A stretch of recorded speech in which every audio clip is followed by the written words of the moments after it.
किसान कहानी 3।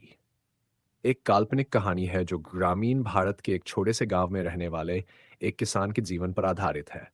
कहानी इस प्रकार है। गांव में हर साल की तरह बारिश देरी से आई थी और किसान रामू अपनी फसल को लेकर चिंतित था। इस साल उसने धान की जगह बाजरा बोने का फैसला किया था क्योंकि मौसम बदलने की वजह से धान की खेती पर निर्भरता कम हो रही थी।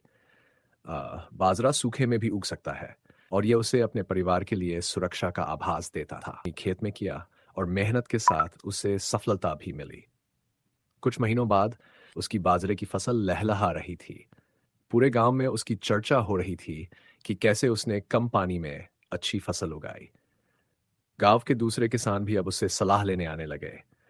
रामू का मानना था कि बदलते मौसम और जलवायु परिवर्तन के साथ किसानों को अपनी तकनीक और फसलें भी बदलनी होंगी। फसल की कटाई के बाद रामू ने अपनी उपज को शहर की मंडी में बेचा।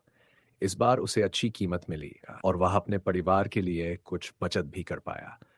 उसकी मेहनत ने उसे यह सिखाया कि न केवल फसल की देखभाल जरूरी है, बल्कि खेती की नई तकनीकों को अपनाना भी उतना ही महत्वपूर्ण है। यह कहानी किसान रामू के साहस, नवाचार और कड़ी मेहनत की मिसाल है, जो ये बताती है कि कठिन परिस्थितियों में भी यदि सही रास्ता चुना जाए तो सफलता निश्चित है।